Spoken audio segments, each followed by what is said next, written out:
सर्वमङ्गलं सर्वमङ्गलमाङ्गल्यं सर्वकल्याणकारकं प्रधानं सर्वधर्माणां जैनं जयतु शासनं जैनं जयतु शासनं। चाल कर तुम्हारे बंद हो गया। पिछली बार अपन ने इंद्रियों का पाठ पढ़ा था, आज अपन पढ़ेंगे पाप। क्या जो अपन रोज करते हैं वो आज अपन पढ़ेंगे। तो अपन क्या कर रहे हैं देखो, सबसे पहले इसमें पाप की परिभाषा दी है। पाप किसे कहते हैं? क्या है परिभाषा? दुख का कारण बुरा कार्य ही पाप है। जो दुख का कारण है ऐसा खोटा काम। अब दो बातें, एक तो खोटा है स्वयं के लिए भी और दूसरे के लिए भी, और दुख का कारण है, उसका नाम क्या है? पाप। पाप कितने होते हैं? 5। हिंसा, झूठ, चोरी, कुशील, परिक्रम। अब इसमें पूछा कि भाई सबसे बड़ा पाप कौन सा? तो सबसे बड़ा पाप कौन सा? मिथ्या। क्यों? क्योंकि रटा हुआ है ना, यही बताएंगे ना हम। जिनको रटा हुआ है, जिनको नहीं रटा हुआ वो सोचेंगे इसमें कौन सा बड़ा पाप है। हिंसा, झूठ, चोरी, कुशील, परिक्रम, कौन सा बड़ा पाप है? सबसे बड़ा पाप कौन सा है? ऐसे विचार करो तो। हिंसा की, झूठ की, चोरी, कुशील, परिग्रह। हिंसा। कोई कह सकता है परिग्रह, परिग्रह भी बहुत बड़ा पाप है। परिग्रह तो कोई बोलने वाला ही नहीं है, वो तो सबको प्यारा है, तो पाप ही नहीं लगता लोगों को। दुनिया में देखो, झूठ बोलने वाला आदमी सब क्या कहते हैं उसको? बहुत गंदा आदमी। चोरी करने वाला महापापी, हिंसा करने वाला, चाकू छुरे चलाने वाला महापापी, परिस्थिति सेवन करने वाला महापापी, और परिग्रह जोड़ने वाला और ये बहुत धर्मात्मा है, बहुत पुण्यात्मा है, बहुत भाग्यात्मा है, ऐसे बोलते हैं कि लोग। कोई बोल सकता है परिग्रह वाले को ये क्या है? ये महापापात्मा। क्योंकि ये परिग्रह की आत्मा है तो पापात्मा है, परिग्रह पाप है। जब हिंसा, झूठ, चोरी, कुशील पाप है तो परिग्रह भी तो पाप है।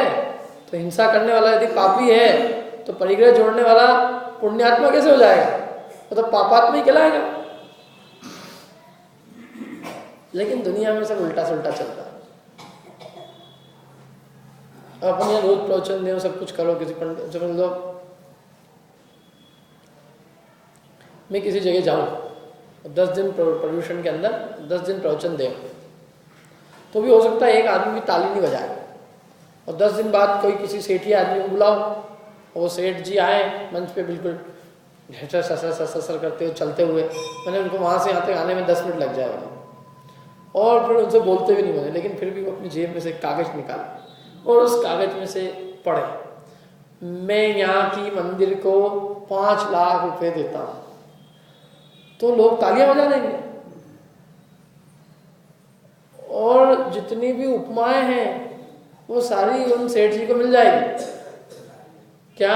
अरे सेठ जी आपके जैसा तो कोई धर्मात्मा ही नहीं है, आपके जैसा तो कोई पुण्यात्मा ही नहीं है, आपके जैसा तो कोई भाग्यात्मा ही नहीं है, आपके जैसा तो कोई कुलीन ही नहीं है, आपके जैसा तो कोई गुणज्ञ नहीं है, आपके जैसा कोई शूरवीर नहीं है।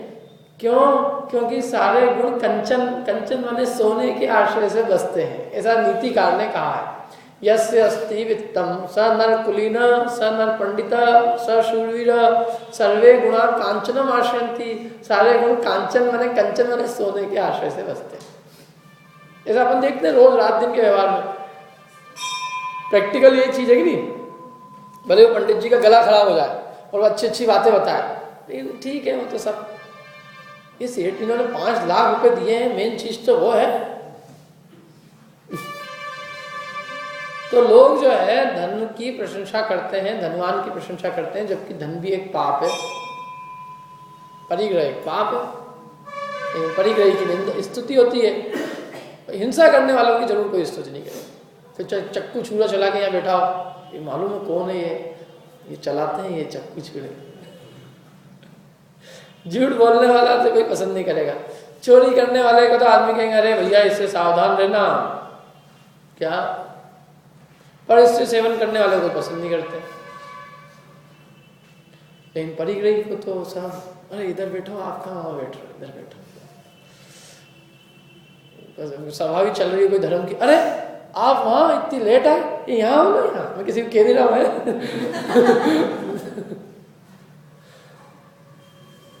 इतने दूर वहाँ कहाँ बैठे हो। तो लोक में परिग्रही की प्रशंसा होती है, अपन देखते हैं, जबकि परिग्रह भी क्या है, एक पाप है। 5 पापों में तो उसका भी नाम हिंसा, झूठ, चोरी, कुशील। और ऐसा तो नहीं लिखा कि वीआईपी परिग्रह, परिग्रह तो वो पाप में ही है। फिर भी दुनिया में पता नहीं क्या है कि परिग्रही को लोग पापी नहीं कह पाते। पापी तो छोड़ो, उसको उल्टा धर्मात्मा और कहते हैं। जो पाप है, पुण्य भी नहीं है, उसको लोग धर्मात्मा कहते हैं,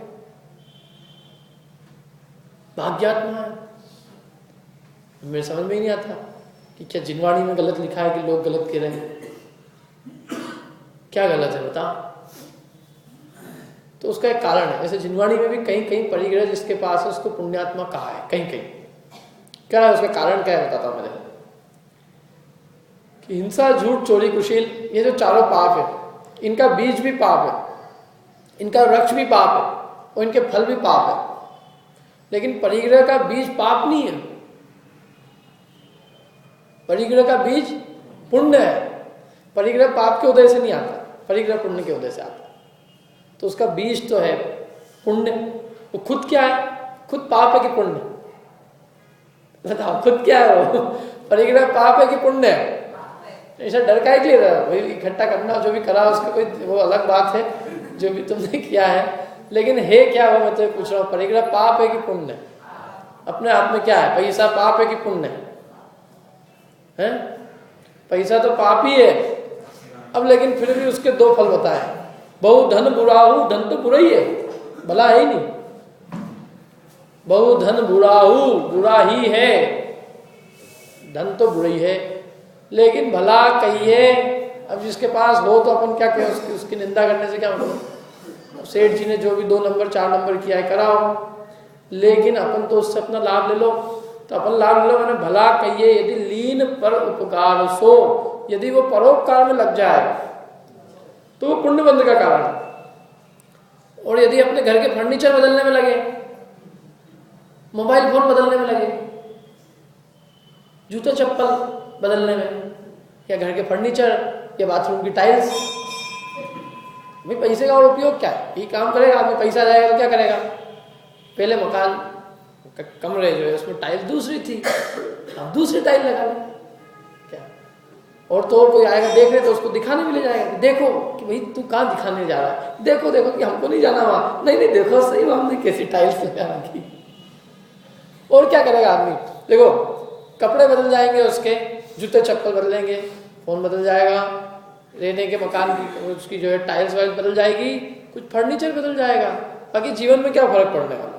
भोजन तो अपन पहले भी करते थे, आज भी कर रहे हैं, वही का वही कर रहे हैं। बल्कि ज़्यादा आ जाए धन आदि और उससे टेंशन वेंशन हो जाए तो कहता जी कभी ब्लड प्रेशर बढ़ जाए तो डॉक्टर मना कर दे, शुगर नमक बंद, थोड़ा और बढ़ गया बीपी पर हार्ट के अंदर कुछ गड़बड़ हो गई तो घी तेल भी बंद। तो अब तो देखने का ही है सब भोजन, तो क्या लोग खा रहे हैं बहुत मजे से, तुम भी खाओ ना। ये कैसे खाए, हमको तो सब बंद कर रखा है क्या। तो धन के अंदर कुछ उसके भोग में तो कोई काम आता नहीं हो धन, वो केवल दिखाने के काम आता है। उसको वो लक्ष्मी ऐसी है जो दूसरों के देखने के काम आती है, खुद के कोई काम नहीं। अपन देखते ही समझ लो अपने पास धन बढ़ भी जाएगा तो अपन क्या करेंगे।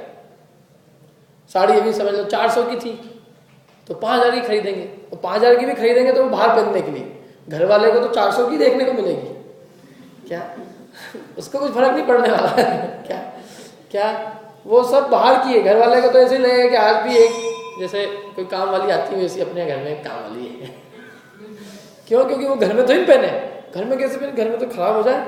जीवन भर जो आदत बनी हुई है कि घर के अंदर वैसे ही पहनना, वैसे पहने, तो वो तो लाभ उसका किसको है? दूसरे को। खुद को क्या है? खुद को कुछ नहीं है, वो तो कमाता रहे बेचारा, बस अपने हार्ट की बीट्स जो है कम करता जाए, जिंदगी के अंदर टेंशन बढ़ाता जाए, कुछ नहीं है। लक्ष्मी वास्तव में व्यक्ति के कोई उपयोग की नहीं है, लेकिन फिर भी ये ऐसा योग है इसके अंदर कि यदि ये भोग में अपने काम लगाया जाए तो इससे पाप ही बंद होता है। अपने उपयोग में यदि तुमने उपयोग किए, अपने भोग के लिए उपयोग किए, तो वो लक्ष्मी नियम से काय का कारण है, पाप बंध का कारण है। और काय में खर्च करता है, ज्यादा होगा तो शादी ब्याह में खर्च कर दे। पहले कि यदि कोई सिंपल आदमी होगा तो अपने मंदिर में कर लेगा, जिसके बाद ज्यादा होएगा तो 20-25 किलोमीटर दूर जाएगा कहीं किसी मांसाहारी होटल में 2000 रुपए की थाली लेके और वो खिला देगा। अपने मंदिर के बर्तन कम से कम उसमें मांस नहीं परोसा गया होगा, कभी किसी गिलास में शराब नहीं होगी, बिल्कुल शुद्ध सात्विक बर्तन। लेकिन यदि पैसा ज्यादा आ जाए तो क्या करें, ऐसे सात्विक बर्तन में थोड़ी करें, वो तो ऐसे कोई बर्तन चुने जिन बर्तनों के जो बर्तन टेंट हाउस के हुए और उनमें मांस मधु सब परोसा गया। और क्या होगा इसका उपयोग, सोचो एक बार। यहीं के यहीं नहीं करेगा, बहुत दूर जाएगा, जो जाने में 1 घंटा लगे आने में 1 घंटा लगे, बीच में कहीं ठुका जाए गाड़ी तो ऊपर ही हो जाए, शादी के चक्कर में राम राम हो जाए उसकी भी। क्या और क्या होगा इसका उपयोग, और क्या हो सकता है? पहले 2 पहिए से जाता होगा, अब 4 पहिए से जाएगा। पहले जीवन से कम करता होगा, 2-4 आदमी भी मतलब कुछ, कोई गिलहरी मर रही है, कोई क्या मर रहा है, कोई क्या मरेगी जी। और क्या होगा उससे, माने वो परिग्रह पाप के अलावा और काय में उपयोग आएगा। देखो, जीवों को जीवन चलाने के लिए तो 2 अपने वस्त्र चाहिए और भोजन चाहिए। यदि वो उसको वास्तव में है पर्याप्त तो उसके अत्यधिक जो संचय वो पापी है, और यदि वो अपने भोग में खर्च करता है तो वो पापी है।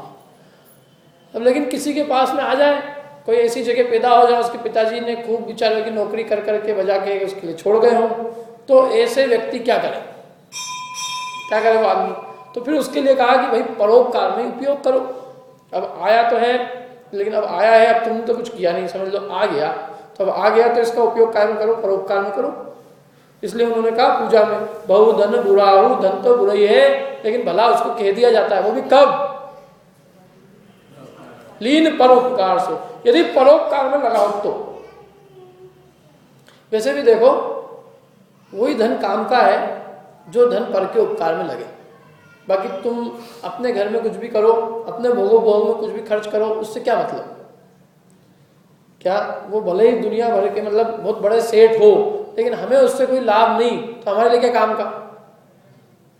क्या जैसे कोई बहुत बड़ा पंडित हो, तो इतने बड़े पंडित जी, इनकी बात ही समझ में नहीं आती, अपने तो क्या कहते हैं ये सब ऊपर से जाती, लोग बहुत बड़े हैं, तो बहुत बड़े किस काम के? क्या अपने तो कुछ समझ में नहीं आती भाई। तो समझ में नहीं आया तो अपने काम का क्या? अपने काम का कौन? जो अपने को 2 लाइन समझ में आए, अपने कुछ जीवन में शांति मिले, तो अपने काम का। ऐसे वो धनवान का धन किस काम का?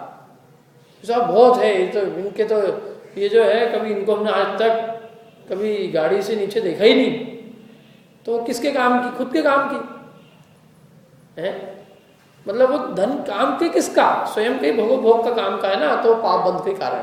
और यदि वो परोपकार में लगता है तो वो पुण्य बंध का कारण। तो इस प्रकार से परिग्रह की 3 दशाएं, माने ये ऐसा बीज है, परिग्रह पाप है, उसका बीज जो है वो काय का है? पुण्य का। और जो फल, जो वृक्ष लगा है वो क्या है? पाप है। लेकिन उस वृक्ष के फल ऐसे आते हैं कि यदि खुद खाओ तो मरो, पाप बांधो, और यदि वो फल दूसरे को खिला दिए जाए तो अपने को पुण्य बंधे। ऐसे है उसका काम। इसलिए इसमें इतनी विचित्रता होने से इसको अलग से लिखा। क्यों? क्योंकि इसका कारण पुण्य का उदय है। आया भले ही वो परिग्रह जो आया है वो आया कैसे है? पुण्य के उदय से। भले ही अभी वर्तमान में वो पाप रूप हो या उसका भोग भी कर रहा है तो पाप ही बांध रहा है, लेकिन आया तो पुण्य के उदय से है। इसलिए पुण्य के उदय से आने से उसकी प्रशंसा कहीं कहीं कर दी जाती है, क्योंकि उसमें पहले का जो बीज है वो कौन सा है? पुण्य है। बिना पुण्य के नहीं आया। किसी जीव ने संतोष भाव किया, संतोष रखा, क्या परिग्रह की आसक्ति कम रखी, अल्प आरंभ अल्प परिग्रह किया, उसके फल में उसको ये मिला है, बिना उसके नहीं मिलता। मैंने बिना परिग्रह के त्याग के परिग्रह आता नहीं। इसलिए उसने पहले जो काम किया अच्छा, तारीफ उस अच्छे काम की पहले की है, मैंने उस पुण्य की तारीफ है। अब वर्तमान में यदि वो पाप मानता है तो वो तो खोटी गति जाएगा।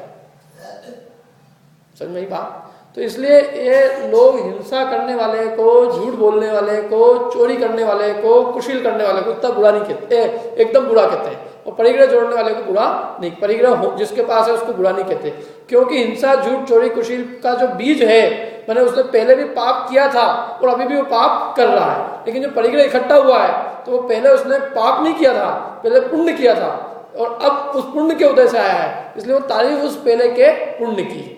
अब भविष्य तो सबका खराब है, बस परिग्रह में इतना और है कि परिग्रह यदि परोपकार में लगता है तो उसका भविष्य खराब नहीं, बांधा उसने क्या, पुण्य बांधा।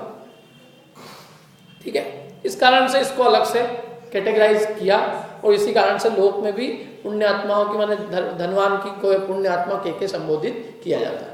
लेकिन वास्तव में देखा जाए तो सब व्यवहार की बातें हैं। परमार्थ से विचार करो, वास्तव में विचार करो तो अपन देखेंगे कि जीव पुण्य के उदय से पुण्यात्मा नहीं होता और न पाप के उदय से पापात्मा होता है। ये जीव जो पुण्यात्मा और पापात्मा होता है वो पुण्य भाव से, पाप भाव से होता है। पाप के उदय से यदि हम पापात्मा कहें और पुण्य के उदय से यदि पुण्यात्मा कहें तो मुनिराज है, उनके समझ लो असाता वेदनी का उदय है और उसके कारण से उनके शरीर में कोढ़ है और अंदर में आत्म साधना चल रही है, तो अंतरंग में बड़ी पवित्रता है, 3 कषाय चौकड़ी का अभाव है, अंदर में आत्म ध्यान में मगन है। अब वे मुनिराज, हे पाप का उदय, कोढ़ आया पुण्य के उदय से कि पाप के उदय से? पाप के उदय।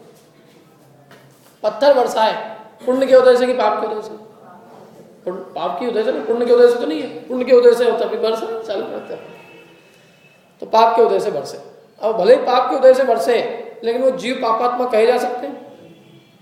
महापुण्यात्मा थे, महाधर्मात्मा, पार्श्वनाथ भगवान के ऊपर पत्थर बरसाया तो बरसाया तो ठीक है, वो पुण्य के उदय से बरसे कि पाप के उदय से? पाप का उदय था, उनका खुद का पाप का उदय था। कमठ ने बरसाया, भले ही कमठ ने पाप किया नया, लेकिन उनका जो उदय है, उनके खुद ने भी पहले पाप कुछ बंधा था ना, उस पाप के उदय से वो उनको पत्थर बरसाए गए। तो इसलिए वर्तमान में तो पाप का उदय है, लेकिन उनके भाव कैसे हैं? पार्श्वनाथ भगवान के पुण्य रूप, धर्म रूप है, तो क्या कहलाएंगे? धर्मात्मा। तो इसलिए जिनवाणी माँ भी जब वास्तविक बात करती है तो वो कहती है तुम्हारे भाव कैसे हैं, हम उसके आधार पर तुमको पुण्यात्मा पापात्मा कहेंगे। पुरानी क्या कमाई लेके आए हो हम उससे तुमको कुछ नहीं कहेंगे। तुम पुराना पाप का उदय भी हो, पापी नहीं हो। यदि अभी पाप कर भाव कर रहे हो तो पापी हो। समझ में आ रही बात? मैंने जिनवाणी माँ पूर्व पुण्य के, पूर्व पाप के उदय से पापी नहीं कहती, वर्तमान के पाप भाव से पापी कहती है। ऐसे ही जिनवाणी माँ परमार्थ से विचार किया जाए तो जिनवाणी माँ कहती पूर्व पुण्य के उदय से ये पुण्यात्मा नहीं है, यदि वर्तमान में पुण्य भाव करे तो पुण्यात्मा है। क्योंकि यदि पूर्व पुण्य के उदय से पुण्यात्मा कहा जाए तो वेश्या है, धन है खूब, पुण्यात्मा है। चोर है, डाकू, जितने भी सारे ऊपर वाले अपने सारे बड़े बड़े तथाकथित इस देश के कर्णधार धन है लेकिन भाव कैसे हैं? खोटे हैं। तो पुण्यात्मा कहेंगे पर उनको क्या कहेंगे? उनको सबको पापी कहेंगे लोग, तो पापी है। तो इसलिए पाप पुण्य का उदय होने पर भी जीव पुण्यात्मा नहीं कहा जाता, पुण्य भाव होने से पुण्यात्मा कहा जाता है। क्या? इसलिए ये सब बात जो है कि भाई ये आदमी पुण्यात्मा है, बहुत भाग्यात्मा है, ये सब बात लौकिक है। परमार्थ से तो जिसका परिणाम पुण्य रूप है वो पुण्यात्मा है, जिसके परिणामों में पाप है वो पापात्मा है, जिसके परिणामों में धर्म है वो धर्मात्मा है। पिछला क्या उदय है उससे जिनवाणी को कोई लेना नहीं। अपन देखो अपनी क्या स्थिति है कि अपन पुण्य बांधने की, पुण्य का फल आया, अपनी जो अपन सबकी भावना क्या है? पुण्य का उदय आया है कि नहीं? कोई पाप का उदय नहीं आया, कोई तकलीफ नहीं आया, यही चाहते ना। तो पुण्य का उदय सब चाहते हैं, वो पुण्य बांधना कोई नहीं चाहता। ये स्थिति अपनी। हर जीव पुण्य का फल चाहता है, मेरे को फल मिले, लेकिन फल आएगा कैसे? बोए बीज बबूल का पेड़ कहाँ से? पाप भाव किए पूर्व पहले में, अभी पाप भाव कर रहा है, तो पाप भाव कर रहा है तो आगे पुण्य का उदय आएगा कहाँ से? यदि वर्तमान में पाप भाव कर रहा है, हिंसा झूठ चोरी कुशील परिग्रह के पाप भाव हैं, तो उसके फल में क्या मिलने वाला है आगे? पाप, उस पाप का उदय से प्रतिकूलताएं मिलने वाली। पाप बांधेगा तो भविष्य में दुखी आएगा। तो ये जीव काम तो करता है पाप के और चाहता है भविष्य में मेरे को अनुकूलता है, कैसे आएगी?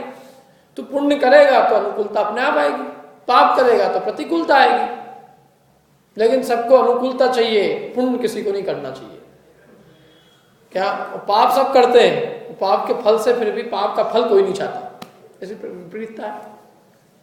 तो इसलिए ये परिग्रह के अंदर तो कोई पाप कह ही नहीं सकता एकदम। लेकिन फिर भी देखा जाए तो परिग्रह बहुत बड़ा पाप भी है, क्योंकि परिग्रह के अंतरंग पर बात करेंगे, परिग्रह के 24 भेद है, 24 भेद में देखा जाए तो सब समाहित हो जाता है।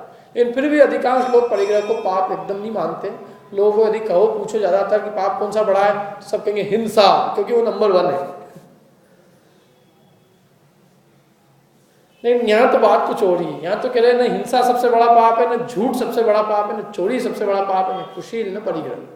सबसे बड़ा पाप कौन है? मिथ्यात्व। तो लोग कहते हैं कौन सा नई बात कर रहे हैं? यदि अपन किसी पूछे क्यों इनके घर में कितने भैया हैं? 5। सबसे बड़ा कौन है? सबसे बड़ा है ये। तुम्हारी बुद्धि ठीक है? अभी कह रहे थे 5 भाई है और सबसे बड़े के। तो ऐसी बात है कि भाई पाप कितने होते हैं? 5। सबसे बड़ा कौन है? कि मिथ्यात्व। भैया मिथ्यात्व का नाम तो इन 5 पापों में है ही नहीं, फिर ये सबसे बड़ा कैसे हो गया? तो ये ऐसे हो गया सबसे बड़ा, क्योंकि लोभ पाप को बाप बखाना। लोभ क्या है? पाप का बाप, और ये मिथ्यात्व बाप का ही बाप है। तो सबसे बड़ा कौन होगा घर में? दादाजी। भले ही उन 5 जो है लड़के जो हैं, उन 5 लड़कों में वो दादाजी का नाम नहीं है, लेकिन घर में सबसे बड़े दादाजी होने से हमने कह दिया कि सबसे बड़े कौन है? ये दादाजी।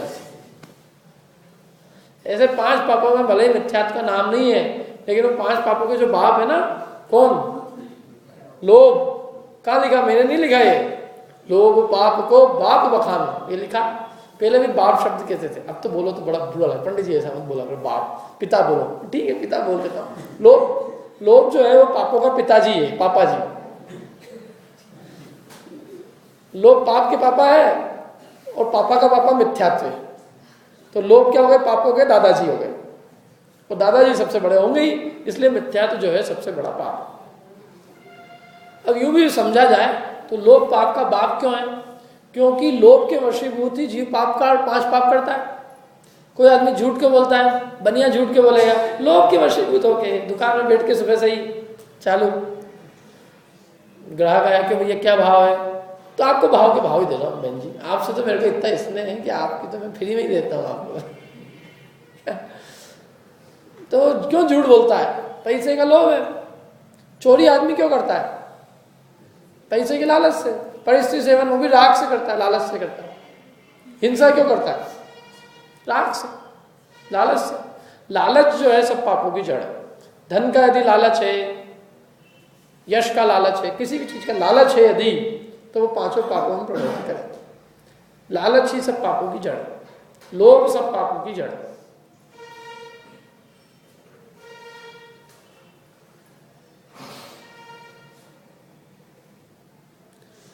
इसलिए लोभ को सब पापों का बाप कहा है।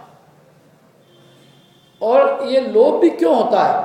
तो कहते हैं ये मिथ्यात्व के कारण लोभ होता है। किसके कारण? मिथ्यात्व के कारण। अब ये मिथ्यात्व क्या भला है? तो मिथ्या माने झूठा, तो माने पना। जैसे पुरुषत्व, ये पुरुष तो है, इनमें पुरुषत्व नहीं। ये मनुष्य तो है, लेकिन ये मनुष्यत्व नहीं है। तो मनुष्य और मनुष्यत्व में क्या अंतर है? मनुष्य में और मनुष्यपने में क्या अंतर है? मनुष्य और मनुष्यत्व, पुरुष पुरुषत्व, स्त्री स्त्रीत्व, देव देवत्व, मानव और मानवता। मानव और मानवता में क्या अंतर है? मानवता गुण है और मानव व्यक्ति है, मानव संज्ञा है, नाउन कह सकते हैं, और मानवता एडजेक्टिव विशेषण। तो झूठापना, विपरीतपना ये विशेषण, मतलब मिथ्यात्वी जीव है और मिथ्यापना झूठापना। झूठापना मतलब विपरीतता, विपरीतपना, जो जैसी चीज है वैसी नहीं मानकर विपरीत माने,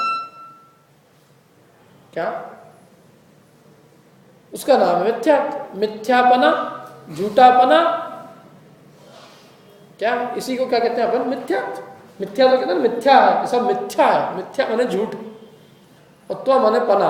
तो मिथ्यापने को माने मिथ्या मान्यता को, मिथ्या अभिप्राय को, झूठे श्रद्धांत को क्या कहते हैं? मिथ्यात्व कहते हैं। एक शब्द में कहें, दो शब्दों में कहें तो उल्टी मान्यता को मिथ्यात्व कहते हैं। किसको कहते हैं? उल्टी मान्यता। अब ये उल्टी मान्यता लोभ का भी बाप कैसे हो गया, समझ में नहीं आता। उल्टी मान्यता है तो वो उसके कारण से पाप हो रहा है, ये समझ में कैसे आया? मिथ्यात्व के वश होकर, माने मिथ्यात्व जो है सब पापों के दादाजी, माने इस मिथ्यात्व से ही सारी लोभ निकले। लोभ भी उत्पन्न हुआ मिथ्यात्व से, और लोभ से ही बाकी के 5 पाप उत्पन्न हुए। तो लोभ से 5 पाप उत्पन्न हुए तो समझ में आ गए, लेकिन मिथ्यात्व से लोभ उत्पन्न होता है, ये कैसे समझ में आया? उल्टी मान्यता से लोभ उत्पन्न होता है कि भैया उल्टी मान्यता से ही लोभ उत्पन्न होता है। संसार में लोभ को भी लोग अच्छा मानते हैं। क्यों अच्छा मानते हैं? क्योंकि उनकी मान्यता उल्टी। एम्बिशन होना चाहिए जिंदगी में,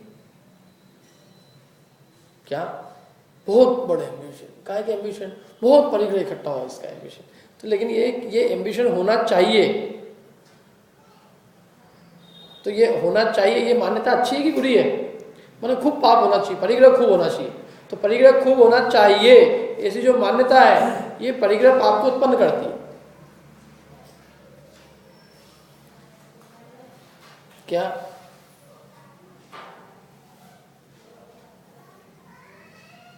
इसलिए कहा कि ये मान्यता उल्टी होगी तो लोभ नष्ट नहीं होएगा।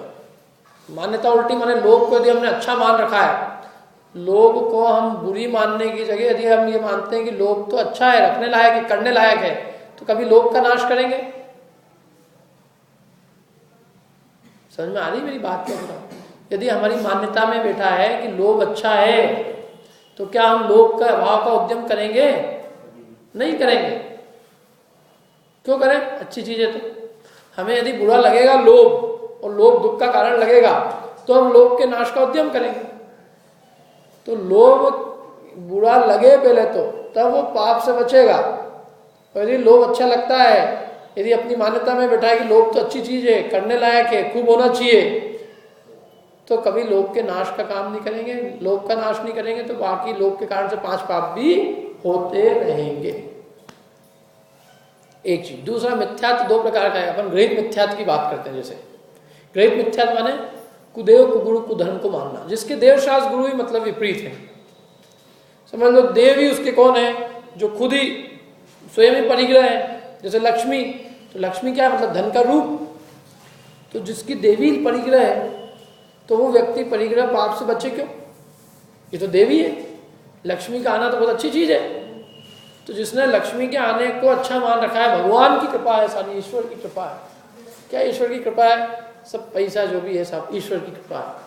तो ईश्वर की कृपा ये है, ये मानता है, माने ईश्वर की कृपा से आया है, और यदि हम नहीं ग्रहण करेंगे तो हम उनकी कृपा को, मतलब उनकी कृपा हम नहीं लेंगे तो ये तो और हम गलत काम करेंगे। तो जो ऐसा मानता है वो व्यक्ति कभी परिग्रह आदि 5 पापों को छोड़ सकता नहीं। माने जिसके आदर्श ही परिग्रहवान है, जिनके आदर्श जो है, मैंने जिनका आदर्श में विषय भोग की बात छिपी हुई है, विषय भोग बसा हुआ है, जिससे बताया था ना, जिसके अर्ध पुरुष अर्ध स्त्री, मैंने जिसकी स्त्री का तीव्र राग है, और जो झूठ बोलने को स्वयं ही लीला करार देता हो, चोरी करने को लीला देता हो करार, हिंसा करने को धर्म मानता हो, बल्कि हिंसात्मक ही रूप है, तो जिसके आदर्श ही ऐसे हैं, वो व्यक्ति इन 5 पापों को क्यों छोड़ेगा? 5 पाप तो वो छोड़े जिसके आदर्श में 5 पाप नहीं, जिसके आदर्श में यदि एक भी मतलब जिसके आदर्श यदि पांच पाप में लीन है, यदि आदर्श यदि वो 5 पाप कर रहा है तो 100% वो व्यक्ति कभी 5 पाप करना छोड़ेगा ही। क्यों छोड़े? हमारा आदर्श कौन? कि हमारा आदर्श ऐसा जो 5 पापों में लीन है। तो आदर्श ही हमने जिसको बनाया है वैसे हम करेंगे, वैसे ही 5 पाप करते रहेंगे। इसलिए ये कहा कि भैया सबसे पहले अपने आदर्श ठीक होना चाहिए। मैंने अपने को सबसे पहले यथार्थ देव, शास्त्र और गुरु का निर्णय होना चाहिए। यदि देव हमारा रागी द्वेषी है, 5 पाप में लीन है, 3 काल में हमारे 5 पाप दूर हो सकते नहीं है। वो करे तो हम क्यों नहीं करें? वो करे तो उनकी लीला है?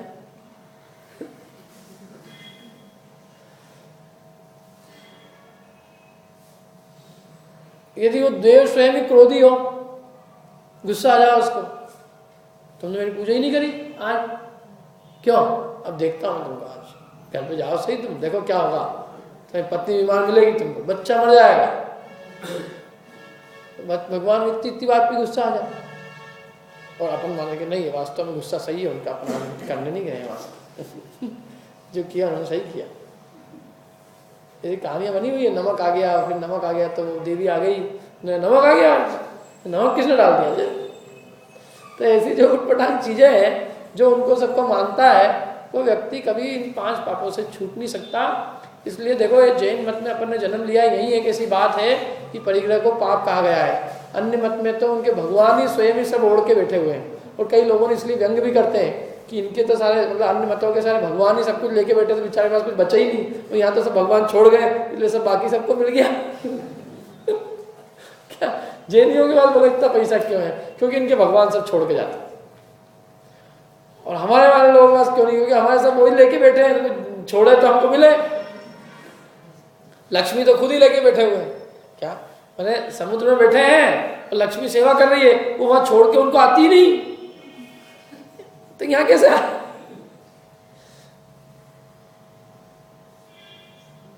व्यंग किया है व्यक्ति ने। तो ये तो जैन दर्शन की अलौकिक महानता है। ये आप देखना अन्य जगह ये बात सुनने को मिलना मुश्किल है। लोग तो ऐसी बात करते हैं कि भैया पैसा कमाना तो बहुत बड़ा अच्छा काम है, जिंदगी में जिसने पैसा नहीं कमाया उसका तो जीवन ही बेकार है। और जैन धर्म कहता है जिसने अपना जीवन पैसे कमाने में ही लगा दिया उसका जीवन बेकार है। उल्टी है एकदम। वहां तो सारे भगवान जो भी है वस्त्र आभूषण अच्छे बढ़िया नए नए हैं, और यहाँ तो सब कुछ छोड़ के चले गए, कुछ नहीं है, ये वस्त्र का धागा तक नहीं है। क्या अपने मुनिराज है उनके पास कुछ नहीं है, ना कोई मठ है ना कुछ है, और वो तो सारे जो जितना बड़ा वो है वो उतना बड़ा मठाधीश है। यहाँ तो कुछ नहीं है, तिल तुष मात्र संग नहीं जिनके। एक पीछी कमंडल है, वो भी कोई ऐसी नहीं है जो बहुत कीमती है, पीछी कोई चुरा भी ले जाएगा तो कितने रुपये मिलेंगे? कुछ नहीं। कमंडल लकड़ी का है, वो भी कोई सोने चांदी का नहीं, लकड़ी का है। बाजार में जाओ बेचने, कुछ नहीं मिलने, लकड़ी का भाव बिकेगा। तो इसलिए होंगे कुछ नहीं, निष्परिग्रही, अपरिग्रही भगवान और निष्परिग्रही मुनिराज। और धर्म भी ऐसा, शास्त्र भी ऐसे जो ये कहता है कि परिग्रह पाप है। माने देव शास्त्र गुरु वो परिग्रह के त्याग की बात करता है। तो इसलिए अपनी मान्यता अपनी सच्ची होने से अपन कम से कम पाप के त्याग में सन्मुख हो सकते हैं, क्योंकि अपने आदर्श सच्चे हैं, कम से कम गृहीत मिथ्यात्व नहीं है, देव शास्त्र गुरु का यथार्थ निर्णय है। तो इसलिए अपने जीवन में बहुत सारे पाप अपने आप होते ही नहीं, क्योंकि हम ये मानते हैं कि ये चीज़ बुरी है। और अन्य लोगों के अंदर वो चीज़ उसको बुरी नहीं मानते, वो पैसा जोड़ना बुरी नहीं मानते, इसलिए वो निश्चंक होकर पाप करते हैं। कितने समाज वाले हैं, उनको कोई गलत भी नहीं लगता, माने वो अपने 1 रुपए के पीछे सामने वाले का 10 रुपए का भी नुकसान हो जाए तो भी उनको कोई उसमें जरा सा भी उनको तकलीफ भी नहीं होती। लेकिन जैनी का ऐसा संस्कार नहीं होता। जैन व्यक्ति कहता नहीं, मैं अपने 1 के पीछे किसी आदमी का खून नहीं छू सकता, 10 रुपए उसके नहीं मार सकता। संस्कार क्यों है? क्योंकि अपने बचपन से अपन ने सीखा है, अपनी इस प्रकार की मान्यताएं हैं कम से कम, कि भाई परिग्रह जो है वो पाप ही है, 5 पापों में उसका भी एक नाम। तो ये जो अपनी मान्यता है और अपने जो देव शास्त्र गुरु का अपन ने यथार्थ निर्णय किया है कि भाई निष्परिग्रही अपरिग्रही है, वो देव है गुरु है, और शास्त्र भी वही है जो परिग्रह के त्याग की शिक्षा देता है।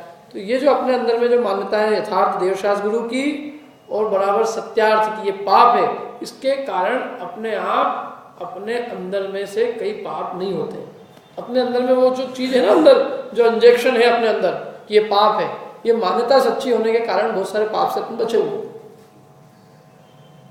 जैन कुल में जन्म लेना वो बहुत बड़ा एक वरदान है, और उसके पहले के भी ऐसे संस्कार थे कुछ धर्ममय, और अब भी उसके ऐसे वास्तव में यदि उसको ऐसी संगति मिली है जिससे उसको जैन धर्म का स्वरूप सीखने को मिल रहा है, उसका महापुण्य का उदय है क्या, कि उसको सच्ची बात समझने को मिल रही है। तो इसलिए उन्होंने यहाँ इसको मिथ्यात्व को सबसे बड़ा पाप दिया, क्योंकि यदि ये मान्यता ही उल्टी रहेगी तो हम कुछ भी करें वो आदमी 5 पापों से बच सकता नहीं। यदि मान्यता में हमने पापों को अच्छा मान रखा है तो हम 5 पापों से कभी बच सकते ही नहीं। इसलिए इसको कहा कि मिथ्यात्व जो है भले इसका 5 पापों में नाम नहीं हो, लेकिन ये 5 पापों के पिता का भी पिता है एक बात, और 5 पाप इस मिथ्यात्व के वश होकर ही जीव करता है। जिसकी मान्यता सुधर जाएगी उसके वो 5 पाप भी धीरे धीरे छूट जाएंगे, आज नहीं तो कल छूट जाएंगे। पहले मानो तो सही कि ये पाप है, क्या हिंसा खोटा काम है, माने तो सही आदमी, झूठ बोलना, चोरी करना, परिस्थिति सेवन करना, परिग्रह अत्यधिक जोड़ना, ये पाप है। पहले आदमी के दिमाग में फिट हो गया, अब यदि ये पाप है, बुरा काम है, तो वो आज नहीं कल छोड़ेगा, छोड़ देगा। लेकिन जिसके दिमाग में ऐसा बैठा हुआ कि बुरा नहीं कभी छोड़ सकता नहीं, इसलिए मिथ्यात्व को सबसे बड़ा पाप कहा है। अब देखो इसके बाद में मिथ्यात्व क्या है, उल्टी मान्यता। यदि है ना, मिथ्या माने झूठा पना, तो माने पना मान्यता, और मिथ्या माने झूठी उल्टी, तो उल्टी मान्यता का नाम क्या है, मिथ्यात्व। और ये मिथ्यात्व छूटेगा कैसे, जब हम सही चीज समझेंगे तो अपने आप उल्टी मान्यता छूट जाएगी। क्या ऐसे अपनी आत्मा के समझ में भी उल्टी मान्यता है, तो जब हम अपनी आत्मा का भी सही स्वरूप समझेंगे तो अपने आप उल्टी मान्यता छोड़ देंगे। तो उल्टी मान्यता को छोड़ने का उपाय यही है कि सत्यार्थ वस्तु स्वरूप समझना। अपनी यहाँ आए बैठे काहे के लिए आए, अपनी सही बात समझने के लिए। अपन सही बात समझेंगे तो उल्टी बातें अपने आप दूर हो जाएंगी। क्या अच्छा खिलौना बच्चे को देंगे तो कांच वाला खिलौना अपने आप छोड़ देगा। तो कांच वाला उससे छीनो, अपन छीना झपटी करो, हाथ और लहूलुहान हो जाए उसका। उसका उपाय क्या है, अच्छा बढ़िया प्लास्टिक का रबड़ का कोई खिलौना दिखाया अच्छा सुंदर, छोड़ दिया। ऐसे सत्यार्थ वस्तु स्वरूप का निरूपण होगा तो जीव अपने आप अपनी उल्टी मान्यताओं को छोड़ देगा। इसलिए उल्टी मान्यता को छोड़ने का, मिथ्यात्व को छोड़ने का उपाय क्या, कि हम वस्तु स्वरूप समझे कि सही वस्तु स्वरूप क्या है। जब वस्तु स्वरूप समझेंगे तो अपने आप हमारे पाप भी दूर हो जाएंगे, और जब तक हम वस्तु स्वरूप नहीं समझेंगे तो हमारे 5 पाप दूर होने वाले नहीं। अब 5 पापों में एक पाप है हिंसा। हिंसा किसे कहते हैं बताओ, कौन बताएगा, हिंसा किसे कहते हैं?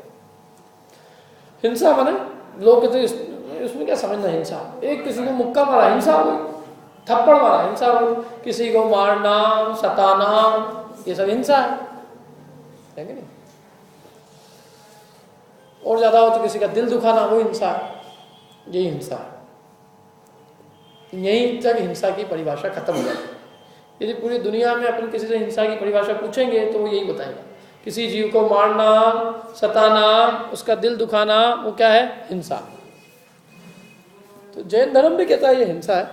जैन धर्म जो जो जिसको दुनिया हिंसा कह रही है उसको तो हिंसा कहता ही है, लेकिन वो कहता है हिंसा इतनी नहीं है, हिंसा इससे भी और आगे है।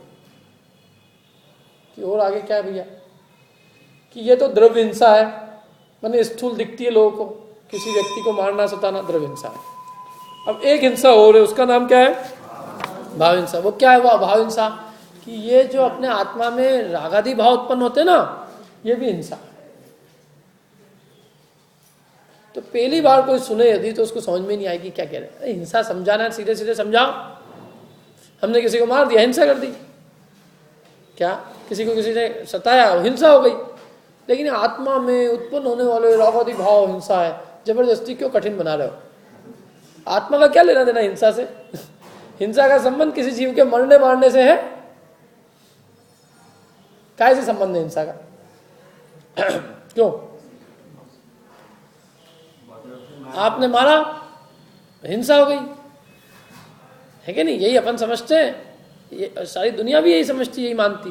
तो यहाँ क्या कह रहे, आत्मा में उत्पन्न होने वाले मोह राग द्वेष भाव के परिणाम ही भाव हिंसा है। यदि आदमी पहली बार आया हो, पहली बार सुनी हो उसने, तो कि क्या कह रहे हैं यहाँ पे, हैं? कौन सी नई बात लेके आ गए, सीधी सच्ची चीज को भी कठिन बना रहे जबरदस्ती। अरे सीधे सीधे बोलो ना, जबरदस्ती कठिन क्यों? आत्मा डाल दिया पहले तो, हर जगह आत्मा आत्मा। आत्मा से क्या लेना देना हिंसा का? कि देखो आत्मा से ऐसा लेना देना है कि हिंसा 3 प्रकार की। कितने प्रकार की? 3 प्रकार। एक काया की हिंसा। काया की हिंसा होती है ना, थप्पड़ वाला। कौन सी हिंसा हुई? काया की। अपन ने किसी अपने काया से दूसरे की काया को मारा, काया की हिंसा हो गई। और समझ लो काया की हिंसा कोई नहीं, किसी की काया की नहीं चलती हो। पत्नी है तो पत्नी पति को तो नहीं मार सकती, इतनी तो है, मार दे कोई एक अलग बात है। लेकिन अब वो क्या करेगी? वो भी उसको गुस्सा आया, तो गुस्सा आया तो वो उसकी हिंसा वो काय से करेगी? माचन से। जितने उसके मन में जितना वो कुछ होगा, जो भी कुछ होगा सब निकाल देगी। तुम ऐसे हो, तुम ऐसे हो, पता नहीं कहाँ के हुए हो, कहाँ है, ये सब बता देना। क्या? बच्चा है, अब बच्चे को माँ बाप के ऊपर गुस्सा आया तो बच्चा बेचारा हाथ पैर तो चलाएगा नहीं। छोटा, बहुत छोटा बात अलग है, थोड़ा बड़ा हो जाएगा हाथ पैर नहीं चलाएगा, मुंह से भी कुछ नहीं बोलेगा, मन में सोच लेगा इनका बुढ़ापा आ जान दो अभी। क्या मैं दिखाऊंगा इनको मैं क्या क्या। तो अब वो उसकी हिंसा कौन सी? मन की हिंसा। अब वो कहते हैं कि देखो काय की हिंसा तो सबको दिखती है, क्या वो स्थूल दिखती है, और वचन की हिंसा भी चलो दिख जाती है, लेकिन मन की हिंसा दिखती नहीं है। और ये मन की हिंसा बहुत खतरनाक है। सबसे पहले आदमी की हिंसा होती है मन की होती है, वचन में तो बाद में आती है, और काया में वो सबसे आखिरी में आती है। क्या? जब कोई हिंसा, जैसे मन, आप किसी ने अपने को बुरा बोला, और बुरा बोलने पे जब वो जब बुरा बोलने पे अपने अंदर में मन में बात समाती नहीं, माना अपन मन में बहुत दुखी होते हैं, तो फिर जब वो मन में नहीं समाती तो अपन कैसे करने लगते हैं? वचन से बोलने लगते हैं। मन में समा ही नहीं अपने, यदि मन में ही समा जाती तो वचन से निकलती नहीं, मन में नहीं समाई तो वचन में निकलना चालू हो। फिर वचन से बोला और सामने वाला फिर भी शांत बैठा हुआ, वो कुछ कर ही नहीं रहा है, तो फिर अपन ने क्या करना चालू किए? हाथ पैर चलाना चालू कर दिया। तो हाथ पैर तो सबसे लास्ट में चलते हैं। क्या? सबसे पहले वाणी की हिंसा, उसके पहले वचन की होती है, और वचन के पहले मन की।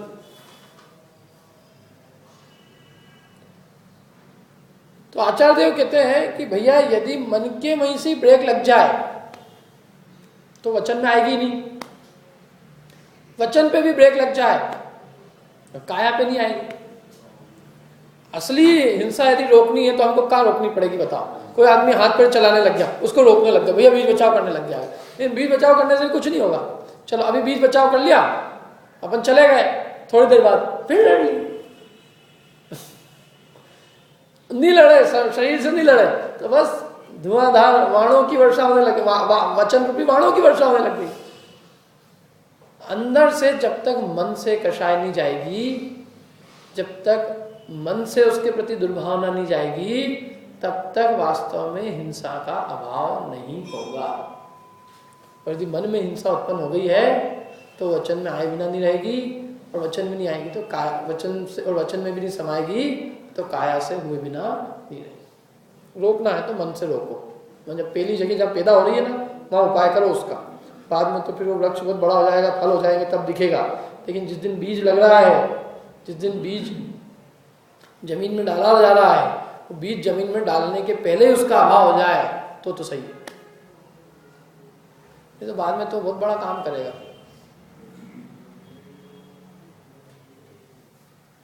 समझ में है ना? इसलिए मूल में आचार्यों ने आत्मा को पकड़ा। आत्मा में उत्पन्न होते हैं। उत्पन्न कहाँ हुए हिंसा? आत्मा में। थप्पड़ मारा तो थप्पड़ मारा, लेकिन ये थप्पड़ मारने का भाव कहाँ उत्पन्न हुआ? आत्मा। भाव हुआ कि नहीं? पहले बिना भाव के मार सकता है कोई किसी को थप्पड़ मारता है, थप्पड़ मारता है तो अपन कहते हैं क्यों मारा? मैंने क्या मारा? ये हाथ चल गए ऐसे, तो हम भी चलाते हैं ऐसे। अपन उसका भाव पकड़ते हैं कि ये तेरे हाथ ऐसे ही नहीं चले, तेरे मन में हमारे प्रति कुछ दुर्भावना थी इसलिए हाथ पैर चलने लग गया। हाथ पैर चलना मतलब खोटा परिणाम। हम तेरे शरीर की इस काया से ये समझ लिए कि तेरे अंदर के भाव भी क्या है? खोटे। अंदर के खोटे भाव हुए बिना बाहर में हाथ पैर नहीं चल सकते। अपन परिणाम पकड़ते हैं उससे। लोक में दिखती जो चीज है ना, लोक में दिखती है चीजें, मतलब शरीर की क्रियाएं, वचन की, और आचार्य कहते हैं कि हम उसको नहीं देखते, हम इसका जो मूल कारण है हम उसको देखते हैं और हम उसको रोकने की बात करते हैं। वो ही नहीं होगी, मन में यदि दुर्भावना नहीं होगी तो वचन में आएगी ही नहीं, वचन में नहीं होगी तो काया से नहीं होगी। दूसरी बात यह है कि काया की हिंसा को हम क्या कहें, काया की हिंसा तो पूरी दुनिया जानती है ना, तो सिर चढ़ के यूं बोलती है, और उसकी हिंसा को रोकने के लिए तो दुनिया में बहुत नियम बने हुए हैं, नियम कायदे बने हुए। अपने को किसी ने मार दिया तो अपन पुलिस में खबर कर सकते, कोई किसी को मारेगा तो पुलिस में उसकी रिपोर्ट हो जाएगी, पुलिस वाले उसकी खबर ले लेंगे। तो उसकी हिंसा को रोकने के लिए गवर्नमेंट ने बहुत सारे रूल बना रखे। कौन सी हिंसा को? काया की हिंसा को रोकने के लिए। लेकिन वचन की हिंसा को रोकने के लिए गवर्नमेंट ने कोई रूल नहीं बना रखे। कोई भी किसी को धमकी दिया था, फिर धमकी जिसको दी तो पुलिस में कंप्लेन भी करने चला है, पुलिस के हैं अरे यहाँ तो जो मर रहे हैं मार रहे हैं उनकी कंप्लेन नहीं लिख रहे हैं हम ऐसे धमकी वालों की कंप्लेन लिखेंगे तो रोज हमारा कंप्लेन ही कंप्लेन आ जाएगी, क्योंकि धमकी तो कोई भी दे जाता है। अरे माँ ही अपने बेटे को धमकी देती, यही तू अंदर आया ना अभी ये गंदे कपड़े से रसोई में, तेरी टांग तोड़ दूंगी मैं, तो बच्चा ही चले जाए पुलिस, मेरी माँ ने आज मेरे टांग मारने टांग तोड़ने की धमकी दी। तो सब जानते हैं लोग कि इस देश में वचन की हिंसा तो ऐसी है जैसे ठीक है जो चल रही है। यहाँ तो काया की हिंसा ही नहीं रोक रही गवर्नमेंट, तो वचन की हिंसा को गवर्नमेंट क्या रोकेगी? इसलिए काया की हिंसा तो चलो गवर्नमेंट ने हुई जो हुई, लेकिन वचन की हिंसा को भी रोकना तो जरूरी है ना। तो वचन की हिंसा को कैसे रोका जाए? तो वचन की हिंसा को रोकता है समाज, समाज रोकता है, समाज उसको बुरा मानता है, लोग बुरा मानते हैं। अभी समझ लो अपन यहाँ बैठे हैं तो जब तक अपन जिनवाणी की बात कर रहे हैं तब तक अच्छा लग रहा सब, अभी एक एक के अपन के ये फलाने चंद जी मुझे मालूम नहीं आपको कैसे है ये, अभी हो जान दो इसके बाद मैं इनको बताता हूँ, तो लोग मैं तो उनको बताऊँ जो बताऊँ बाद में वो पहले ही बता देंगे क्या है। मैंने लोग जो है उसको पसंद नहीं करते, किसको? बुरे शब्दों, अपने प्रति कोई अपशब्द बोले बुरा बोले तो लोग उसको पसंद नहीं करते।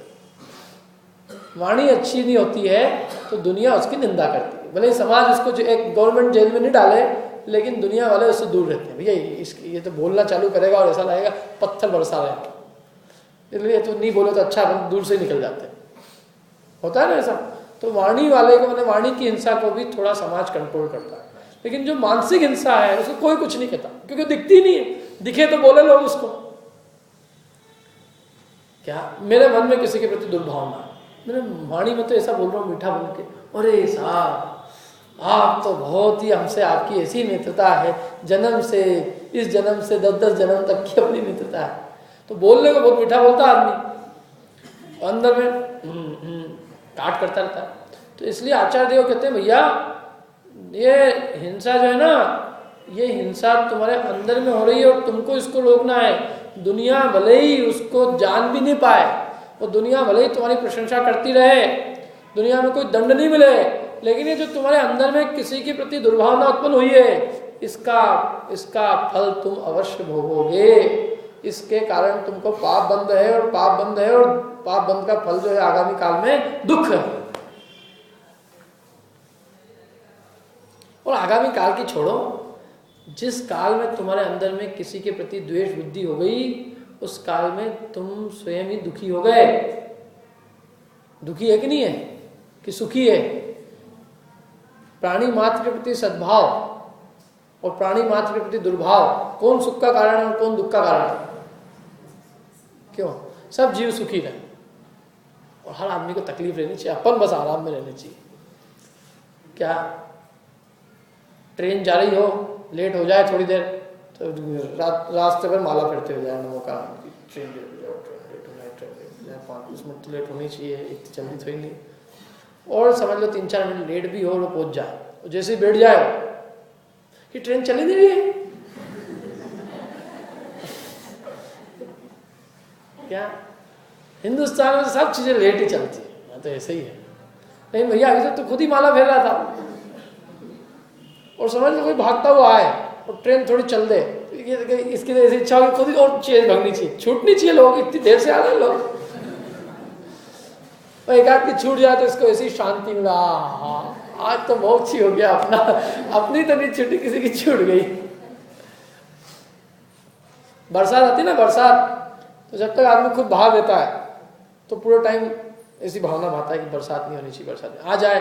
आजकल तो बे टाइम बरसात हो जाती है, कितना कीचड़ कर जाती है, वो खुद घर में घुस जाए। बरसात तो बहुत जरूरी है, खाएंगे क्या, नहीं तो खेती कैसे रहेगी। तो ऐसे आदमी के अंतरंग में दुर्भावना है, ये इसमें सुख का कारण नहीं है, दुख का ही कारण है। ये व्यक्ति ऐसा ही है, पता नहीं उसको क्या है। देखो अपने अंदर में अच्छे भाव करने से अपना क्या जाता है, कम से कम भाव तो अपन अच्छे निर्मल कर ही सकते हैं ना। दूसरी बात कि हम किसी दूसरे को पीड़ित करने का जो भाव है अपने अंदर में, दूसरे को पीड़ित कर पाए या न कर पाए, लेकिन अपने को जरूर पीड़ित करता है। क्या? क्योंकि अब उसको दुखी देखने का भाव, अब उसका दुख, वो दुखी होगा तो अपने पुण्य पाप के उदय से होगा। उसका पाप का उदय होगा तो दुखी होगा, उसका पाप का उदय नहीं हो, तुम कितने सोचते रहो बुरा करने की, नहीं कर सकते। हाँ तुम ऐसा है कि तुम अपने आप को जरूर दुखी बनाए हुए हो और अपना घात कर रहे हो। इसका मैं एक उदाहरण देता हूं कि कोई आदमी जलता हुआ लोहे का अंगारा, लोहा है बहुत गर्म है, अथवा कोयला है बहुत गरम गरम कोयला है, और गरम गरम कोयले का अंगारा लेके और किसी दूसरे के ऊपर फेंकता है, काहे के लिए? उसको मारने के लिए। तो वो जिसको फेंका है जिसके ऊपर, वो उसका तो बुरा जरा सा होगा, क्या होगा? उसके ऊपर लगा, गिर जाएगा, कुछ नहीं, और वो भी लगे नहीं लगे, हो सकता है नहीं भी लगे। लेकिन सबसे पहले जिस व्यक्ति ने वो अंगारा हाथ में उठाया है, उसका हाथ सबसे पहले जलेगा। ऐसे जिस व्यक्ति के अंदर में दूसरे का बुरा करने का भाव उत्पन्न हुआ है, तो वो व्यक्ति स्वयं दुखी सबसे पहले होगा। दूसरा दुखी हो या न हो, लेकिन वो जीव स्वयं अपने आप को नियम से दुखी सबसे पहले करता है। तो घात दूसरे का नहीं हुआ, किसका हुआ? उसमें खुद का हो गया। ऐसे ये जो आत्मा में उत्पन्न होने वाले जो द्वेष बुद्धि है, इस द्वेष बुद्धि से हम किसी दूसरे का घात नहीं करते, हम किसका घात करते हैं? खुद का। कैसे घात करते हैं? खुद वर्तमान में भी दुखी होते हैं, और दूसरे को बुरा करने के भाव से पुण्य बंधेगा कि पाप बंधेगा, और पाप का फल आएगा तो क्या होगा? दुखी होंगे। तो आगामी काल में भी अपने को दुखी करने का कारण मतलब दुखी करने का कारण बनाते हैं, और वर्तमान में भी हम क्या करते हैं? अपने आप को दुखी बना लेते हैं। इसलिए कहते हैं कि भैया ये अपने दुख का कारण है, दूसरे की छोड़ो। तुम दूसरे का बुरा कर पाओ नहीं कर पाओ ये बात की बात है, लेकिन तुम सबसे पहले अपना बुरा तो कर ही लेते हो, इसलिए अपनी हिंसा तो हो ही गई। इसलिए हिंसा में दूसरों की हिंसा नहीं है, हिंसा में सबसे पहले अपनी हिंसा है। इसलिए उन्होंने कहा आत्मा में जो रागादि भाव उत्पन्न होते हैं, मोह राग द्वेष के भाव, वो दूसरों की हिंसा नहीं करते, अपितु इस आत्मा की खुद की हिंसा करते हैं। क्योंकि हिंसा करने वाला जीव वो कभी स्वयं सुखी नहीं रह सकता, उसके भाव पवित्र दुखी है। कसाई सुखी है कि दुखी? चांडाल सुखी है कि दुखी? दुखी है। दूसरे को दुखी पहुंचा, दूसरे को दुखी करने का भाव देकर कोई स्वयं सुखी रह सकता नहीं। क्या? इसलिए यहाँ पे ये इसमें बात करी कि ये उत्पन्न होते हैं आत्मा में। दूसरी बात कि ये हिंसा कहाँ होती है? हिंसा शरीर में होती है कि हिंसा जीव में होती है? हिंसा पाप कौन करता है? जीव के शरीर। तो हाथ से मारा तो मारा तो शरीर ने मारा ना, लेकिन उसमें परिणाम किसके हुए? जीव के। तो वो जो जीव के परिणाम है हिंसा, उनको कहा जाएगा। ये तो देह की क्रिया हुई, लेकिन उस देह की क्रिया में परिणाम किसके थे? जीव के। तो इसलिए उन जीव के उन परिणामों को हिंसा कहा है। कौन से परिणाम? तो कहते हैं वो मोह राग द्वेष के जो परिणाम है वो हिंसा। क्योंकि हिंसा आत्मा में उत्पन्न होती है, पाप आत्मा करता है, तो पाप आत्मा करेगा तो आत्मा में उत्पन्न होने वाले भाव को पाप कहेंगे ना। इसलिए आत्मा में उत्पन्न होने वाले तीन भावों को, कौन कौन से भाव को? मोह को, राग को और द्वेष को, इन तीन को हिंसा कहा। अब इसमें एक द्वेष को हिंसा कहा है तो सबको समझ में आ जाती है। द्वेष माने किसी का बुरा करने की सोचना, किसी को बुरा जानकर उसको दूर करने की भावना करना, ये क्या है? द्वेष है। और द्वेष बुरी चीज है, हिंसा है, ये तो सबको समझ में आती है। द्वेष बुरा है, ये सबको समझ में आता है। और हिंसा है, जगत में द्वेष हिंसा है, ये सब मानने को तैयार है। लेकिन मोह और राग ये भी हिंसा है। प्रेम हिंसा है, राग मतलब प्रेम। जब हम किसी चीज को भला जानकर उसको चाहने लगते हैं तो राग कहलाता है। तो किसी चीज को भला जानकर उसको चाहना, अच्छा लगना, उससे प्रेम करना, ये भी कोई हिंसा है? या लिखा, ये तुमने लिखा, हमने तो लिखा है, लेकिन मैंने भी नहीं लिखा है, ये जिनवाणी में लिखा है कि आत्मा में उत्पन्न होने वाले रागादि भाव की आत्मा में रागादि भाव की उत्पत्ति ही हिंसा है। और तो और द्वेष तो मैं लिखा ही नहीं। एक श्लोक है अमृत चंद्राचार्य देव का, बहुत बड़े आचार्य हुए उनका, और उन्होंने भी खुद ने नहीं लिखा, उसके पहले कषाय प्राहुण ग्रंथ हुआ, वो उसमें प्राकृत में लिखा था, उन्होंने उसका संस्कृत में अनुवाद किया। क्या है वो श्लोक? अप्रादुर्भाव खलु रागादिनाम भवति हिंसेति तेषां में उत्पत्ति हिंसेति जिनागमस्य संक्षेप। क्या मतलब? अप्रादुर्भाव खलु रागादिनाम, रागादि भाव की प्रादुर्भाव, प्रादुर्भाव मतलब उत्पन्न होना, तो अप्रादुर्भाव उत्पन्न नहीं होना, तो रागादि भाव का उत्पन्न नहीं होना अहिंसा है। और तेषाम एव उत्पत्ति, और रागादि भाव की उत्पत्ति होना हिंसा। इति जिनागम से संक्षेप, ये जिनागम का संक्षेप है, सार है, जिनवाणी में लिखा है। अब जिनवाणी में लिखा है तो फिर तो सोचना पड़ेगा कि ऐसा कैसे लिखा है। और लिखना था तो द्वेष को लिखना था, द्वेष तो लिखा ही नहीं, बल्कि ये और लिखा रागादि नाम, रागादि भाव की उत्पत्ति है वो हिंसा है। तो ये तो समझ में नहीं आती। द्वेष हिंसा है ये समझ में आता है, राग हिंसा है ये समझ में नहीं आता। आता आपको? लोग तो बल्कि और ये उपदेश देते हैं, भैया सबको प्रेम से लेना चाहिए, माँ बाप से बहुत स्नेह रखना चाहिए, सास ससुर का भी ध्यान रखना चाहिए, ऐसे कहते हैं लोग। प्रेम से रहना चाहिए, सब भाई भाई को प्रेम से रहना चाहिए, पति पत्नी को प्रेम से रहना चाहिए। दुनिया में ऐसा उपदेश दिया जाता है। तो जिनवाणी माँ कुछ और ही कहती है। जिनवाणी माँ कहती है कि आत्मा में रागादि भाव की उत्पत्ति होना हिंसा है, भाई भाई का इसने हिंसा है। हिंसा है तो लड़े, फिर लड़ने की नहीं कह रहे भैया, सुनो तुम पूरी बात।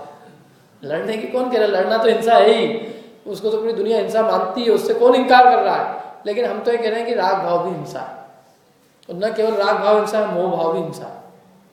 अपनी अगली बार करेंगे, आप खुद भी सोच के आना।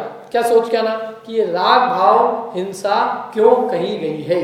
ठीक है, ये सब आप लोगों के लिए ये अगली बार का होमवर्क है।